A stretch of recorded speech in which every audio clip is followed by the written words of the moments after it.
Quando meus avós eram vivos, o Natal reunia a família materna e o Ano Novo a paterna.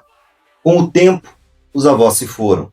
Os filhos dos filhos cresceram, vieram netos, bisnetos, novas histórias, novas distâncias.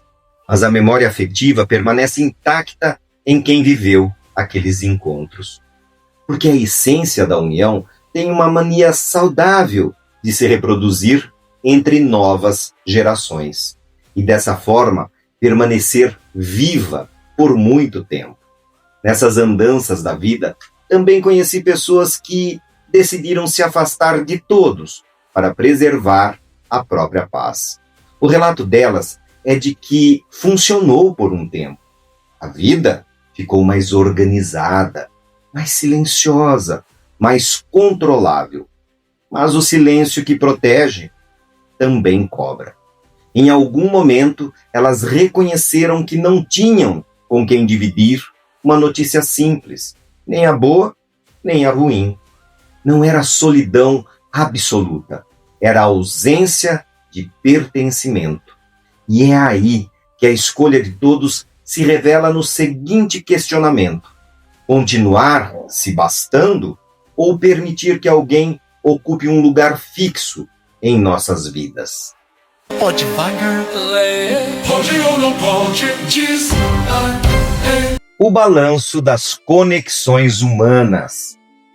No período que antecede o Natal e o Ano Novo, observa-se uma alteração quase palpável na atmosfera social. Não se trata apenas da iluminação ornamental que ocupa vitrines e avenidas. Existe um fenômeno de introspecção coletiva. É o momento em que a sociedade, de forma quase automática, inicia um processo de balanço e de reflexão. Diferente dos relatórios financeiros ou das metas corporativas, esse inventário de fim de ano recai sobre o capital humano. O questionamento que paira no subconsciente coletivo não diz respeito ao que foi acumulado, mas foca, sobretudo, em quem permaneceu e suportou o peso dos dias difíceis, bem como nas vozes que compartilharam a euforia dos momentos de êxito. É, em última análise, um reconhecimento da interdependência. A família, em suas múltiplas formas, surge como alicerce da existência, o porto seguro onde a identidade é preservada diante da volatilidade do mundo externo. Nesse exercício do pensamento, o indivíduo se depara com uma bifurcação analítica. É possível se debruçar sobre as cicatrizes e as falhas, utilizando os erros como um mapa rigoroso para o aprimoramento futuro. Por outro lado, há a opção de se separar vitórias e os afetos que resistiram ao tempo, permitindo que a luz dos momentos prósperos sirva de combustível para os ciclos vindouros. A perspectiva adotada nesse balanço não é apenas um olhar para o passado, mas o panorama da realidade que será construída.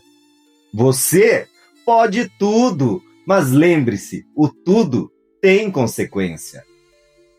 Seria esse balanço uma necessidade genuína ou apenas uma imposição cultural da época?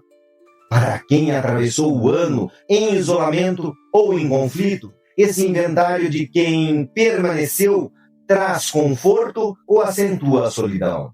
É possível olhar as falhas sem ser consumido pela culpa? Seria o foco exclusivo nas vitórias uma forma de negação da própria realidade? A inviolabilidade dos laços. Quando se atribui o caráter de sagrado à família, a análise não deve se limitar a conceitos religiosos ou ideais inatingíveis de perfeição. O sagrado, no contexto das relações, reside naquilo que é fundamental para a preservação do ser. Essa sacralidade não implica uma harmonia perpétua ou uma aceitação cega. A realidade das estruturas familiares é algumas vezes atravessada por rupturas, abandonos e divergências profundas que testam os limites da convivência. O que torna o laço familiar sagrado, portanto, é a sua capacidade de persistência ou a sua função como referência de origem. Mesmo em cenários de ausência ou de conflito, a família permanece como o espelho em que o indivíduo enxerga seus primeiros traços de identidade. Tudo o que é sacro se manifesta no esforço de manutenção das ligações possíveis, na proteção dos vulneráveis e na consciência de que ninguém atravessa a existência de forma totalmente autônoma. É um pacto de sobrevivência emocional que, embora imperfeito e sujeito a falhas, constitui a base da organização social e afetiva. O que acontece quando o sagrado é profanado pelo abuso ou pela negligência? Pode-se considerar sagrado um vínculo que fere a dignidade do indivíduo? Até que ponto a persistência no laço é uma virtude e quando ela se torna uma prisão? Estaríamos romantizando estruturas que, para muitos, são fontes de trauma em vez de proteção? A alquimia da amizade, a flexibilidade do conceito de família permite a transformação da amizade em parentesco eletivo. Há momentos na trajetória humana em que o círculo de convivência social rompe a barreira da cortesia e passa a ocupar o espaço da fraternidade. A lealdade, então, substitui o DNA e a irmandade se faz presente. Diferente do parentesco biológico, estabelecido por circunstâncias alheias à vontade, a família adotada por meio da afinidade e da amizade é um exercício de liberdade. São relações nascidas da reciprocidade e da identificação de valores. Quando a convivência atinge esse patamar, estabelece-se uma dinâmica de proteção mútua que em nada deve aos laços de sangue. Essa transição permite que indivíduos que enfrentaram rejeições em seus núcleos originais encontrem acolhimento em novas estruturas com valores sociais, morais e espirituais que os abraçam, provando que a familiaridade pode também ser edificada. Seriam esses laços de escolha tão resistentes quanto os de sangue quando a conveniência acaba? Pode a amizade realmente suprir o vazio das raízes biológicas rompidas? Ou o termo família escolhida seria apenas uma tentativa paliativa de substituir o que é insubstituível na árvore genealógica? O poder da familiaridade. A familiaridade é um dos pilares mais silenciosos e poderosos das relações humanas. Ela define o estado de ser conhecido, de não precisar de máscaras ou justificativas constantes para existir em determinado espaço. Em um mundo que exige produtividade e adaptação constantes, o ambiente familiar atua como um mecanismo de descompressão. Essa proximidade gera uma linguagem própria, composta por silêncios compreendidos e códigos que apenas aqueles pertencentes ao mesmo núcleo conseguem decifrar. Ela aproxima as pessoas porque reduz a distância da incerteza. Saber como o outro reage à dor, o que o faz rir ou quais são seus medos mais profundos, cria uma teia de segurança emocional. Esse reconhecimento mútuo é o que permite com que as pessoas baixem a guarda, transformando a convivência em um refúgio contra as pressões da vida pública e das redes sociais. O excesso de familiaridade não poderia levar ao desrespeito ou à estagnação? Quando todos já sabem o que esperar de nós, ainda há espaço para a mudança? A geometria dos encontros. O mês de dezembro funciona como um ponto de convergência, independentemente da fé. o Natal se consolidou como um rito de reunião, que obriga a sociedade a olhar para o lado. É um fenômeno que reúne e relembra emoções. A saudade se torna mais aguda, mas a disposição para o encontro também se intensifica. O simbolismo da data força uma pausa na aceleração do tempo produtivo para privilegiar o tempo das relações. Observa-se nesta época um esforço coletivo para encurtar distâncias físicas e emocionais. O espírito natalino, despido de seus adornos comerciais, é, em essência, um chamado à volta para casa. Entenda-se casa não como uma construção, mas como o agrupamento de pessoas que conferem sentido à vida do indivíduo. Trata-se da sensibilidade que permeia um lar seguro, em um momento que celebra amores resistentes ao tempo. É o reconhecimento de que as presenças são mais importantes do que os presentes e as festas que torna a jornada menos árdua. É essa volta dos filhos adultos, casados, aos abraços familiares que consagra o retorno. É o reencontro de amigos que se tornaram família por afinidade ou até pelo desencontro com sua família natural que faz o mundo experimentar a fraterna filiação. E para aqueles que não possuem um lar para onde voltar, seja ele físico ou relacional, seria essa geometria dos encontros um fardo para quem se sente desajustado nessas reuniões obrigatórias? O Natal celebra a união ou para muitos apenas evidencia o abismo das ausências e a superficialidade dos encontros forçados por calendários? A gênese de São Nicolau e a cultura do cuidado. A figura lúdica do Papai Noel carrega uma origem histórica que remete diretamente à preservação da dignidade familiar. São Nicolau, bispo do século IV, não era um símbolo de consumo, mas de auxílio silencioso. A tradição de sua generosidade se fundamenta em atos de proteção aos desamparados, realizados sem a busca por reconhecimento público. Essa genealogia do cuidado reflete o papel de muitos membros dentro de uma família.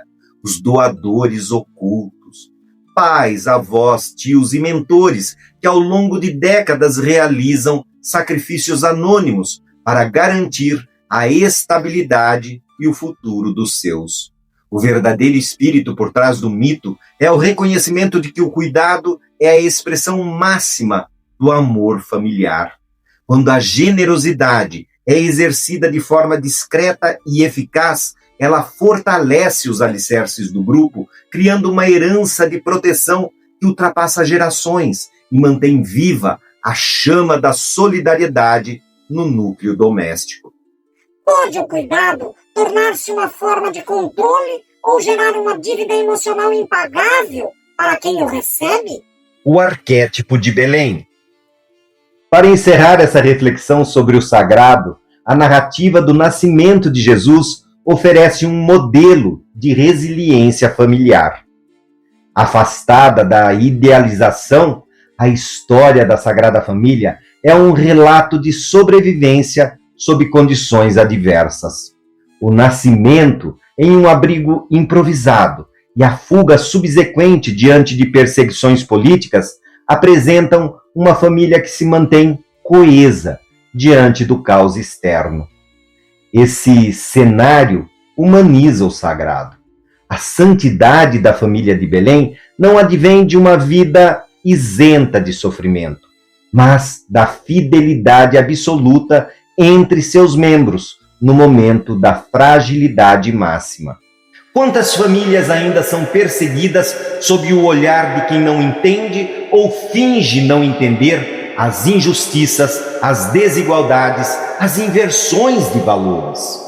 Quantos desentendimentos sob o jugo da emoção descontrolada, da doutrina nefasta, de ideologias financiadas não seriam evitados se a família e a familiaridade não fossem apenas conceitos, mas sim vivências de amor?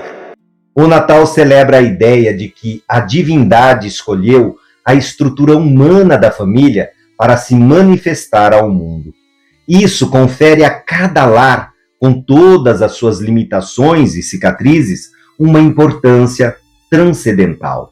A resiliência demonstrada nesse arquétipo é o que santifica os laços de todos aqueles que, apesar das dificuldades e das imperfeições humanas, escolhem permanecer e proteger uns aos outros. Essa exaltação da resiliência não poderia servir como justificativa para a manutenção de sofrimentos desnecessários? O paradoxo da escolha, a decisão sobre como encarar os vínculos que nos cercam, é individual e absoluta. Você pode não acreditar na estrutura familiar, pode não aceitar as novas convenções, pode não valorizar o seu núcleo de origem e escolher o distanciamento como forma de autopreservação, focando apenas na sua autonomia. Ou você pode enxergar na família, seja ela de sangue ou de escolha, a sua viga mestra. Pode decidir que os valores de cuidado e lealdade são o que dão sentido à sua trajetória. E pode escolher investir tempo e afeto na construção de um legado que sobreviva ao tempo. Você pode ver a convivência como um fardo, ou pode vê-la como o único solo no qual o ser humano realmente floresce. A escolha sempre será sua, mas de uma coisa eu tenho certeza: você pode participar do nosso Momento Compartilhamento. Se você pudesse escolher apenas uma pessoa para carregar o sentido da palavra família no dia de hoje, quem seria? E por que você ainda não disse isso a ela? Se você quiser saber o que pode ou não pode, é só perguntar, que eu tento palpitar. Pode valer.